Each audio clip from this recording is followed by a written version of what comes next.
The stage is set for Game 3 of the NBA World Championship Series as the Lakers hope that the home court advantage can get them into the win column.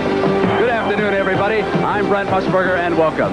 You know, only 2 times in NBA World Championship history has a team been able to come back from a 2-0 deficit to win the title. The first time, 1969, when a center by the name of Bill Russell led the Boston Celtics back to a championship after they were down 2-0 to the Los Angeles Lakers. Then in 1977, it was the Walton gang, Bill Walton and the Portland Trail Blazers, who fell behind Julius Erving in Philadelphia 2-0 and then won 4 straight. For the Lakers, the road now is all uphill. But this is a classy ball club, and they have come back home to try to begin. The 2 gentlemen who will call the action for you today, Dick Stockton and Bill Russell. Let's go to Dick. All right, thank you very much, Brent. It wasn't fatigue that cost the Lakers in Game 1, nor was it the officiating that cost them Game 2. It was the Philadelphia 76ers with the familiar combination of an extraordinary team defense, which has been their trademark even before this year, but it's been enhanced considerably by the presence of Moses Malone because he gives them that rebounding strength. Also, the men coming off the bench. Earl Curidan, Clint Richardson, and Bobby Jones have been outstanding. Bill Russell, you know about good bench play and you know about good team defense. How do you view the series so far? Well, so far, the Sixers have pretty much shut down the Lakers running game. And in the half-court offense, the Lakers have been just too predictable, I think. They've almost exclusively gone inside to Kareem Abdul-Jabbar. What kind of twist could the Lakers use today? Is there anything left in their bag of tricks? Well, they have to open it up. And I think Pat Riley's going to try some innovative things. You might even see Magic Johnson inside, where he's a stronger rebounder and maybe get more points. So he'll be probably closer to the basket. Philadelphia, I would assume they wouldn't change anything. Well, they're going to take care of the old rule that says, if it ain't broke, don't fix it. All right, Bill, and also we want to tell you that yesterday the Lakers had a very spirited workout, but Norm Nixon did not take part, and his injured shoulder is more serious than first believed. And I think right now the Lakers' adage, Brent, has to be the playoffs do not start until the home team loses a game. And right now the home team hasn't lost one. Back to you. We're back at the Forum for the starting lineups. These are not defensive matchups, but just the lineups. Julius Erving and Jamal Wilkes at 1 forward position. Mark Iavaroni and Kurt Rambis, the other forwards. And, of course, the much-discussed big men, Moses Malone and Kareem Abdul-Jabbar. In the backcourt, Andrew Toney and Magic Johnson. And Maurice Cheeks and Norm Nixon. Look at the talent in that group. Jake O'Donnell and Jess Kersey. Talented group of officials along with Hugh Evans, who's our alternate. And so the Laker crowd trying to get L.A. in the win column. L.A. is in their light uniforms, gold, and the Sixers in red. And Kareem Abdul-Jabbar at 36 years old. Moses Malone at 24. 28. He wouldn't mind that mistake. Right.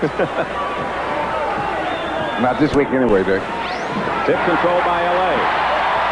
Let's see if Magic Johnson gets more in the offense, as Kevin pointed out. I think you'll find that Magic will let Norm Nixon handle the ball more on the offense if he's going to get inside and try to score more.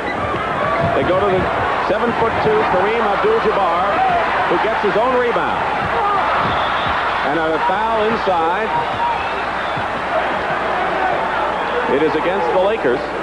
A loose ball foul. So at least we saw Kareem. I think Pat Riley told him yesterday at practice, you're just going to have to freelance in there and be a designated rebounder and shot blocker and what have you. He went after that offensive board. The foul was on Wilkes. Now, what the Lakers are doing right now is trying to keep Cheeks away from running the offense. They're trying to make Toney handle the ball as much as possible. Good defensive play by Kareem Abdul-Jabbar. They didn't come over the ball, though. Well, he's Cheeks is short with that shot. Rambis had it and lost it. And he's gone after Malone a little bit. Rambis and Malone shoving each other as the Lakers take possession. And this is where the officials are going to have to really watch things closely, I think, Bill. And now Jake O'Donnell has given a warning to Kurt Rambis. And he is taking charge. Well, they want to make sure that the game is doesn't get overly physical or rough, as they might say. So they're trying to talk to the guys at first rather than call the foul. Erving is all over Jamal Wilkes. Magic outside. Iavaroni knocks it away. It's Lakers ball. Kurt Rambis knocked it into Iavaroni's hand and knocked it loose. He's starting off, he's really keyed up. He has to be careful that he's not so keyed up that he runs out of steam and energy, because that can sap your energy quicker than anything else if you start the game too keyed up. 18 seconds on the shot clock. Last year, Jamal Wilkes was the leading scorer against Philadelphia in that championship series. He has really not gotten on track in this one. Cheeks, Magic on him, and Magic steals the ball. Rambis.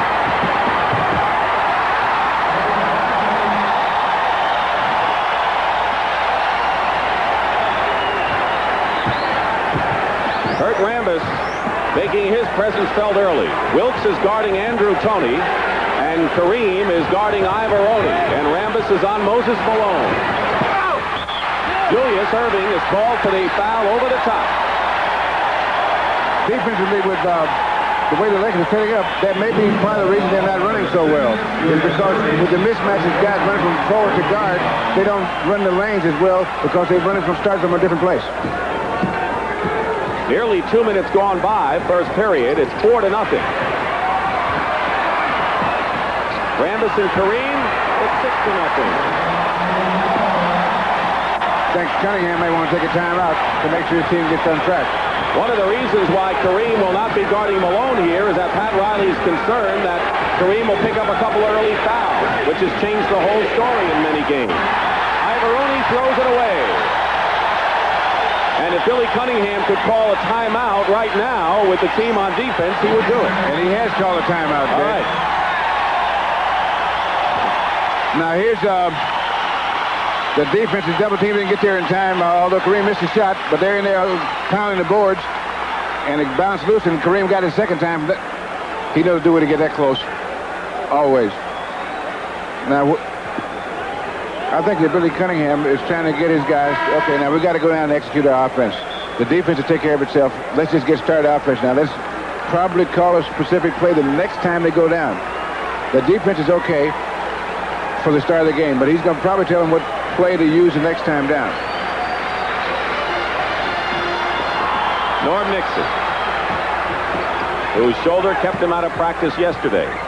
Jamal Wilkes, and Julius is playing Wilkes like a blanket.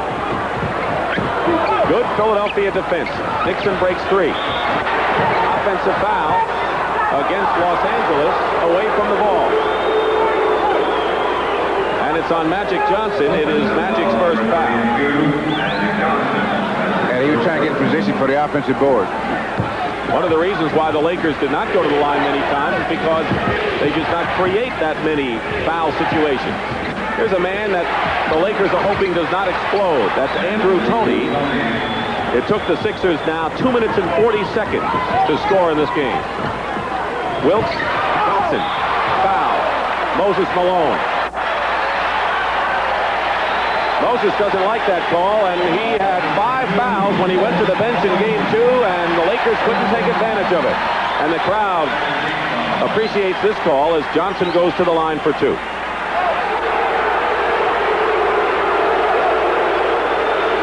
A spirited start here in game number 3.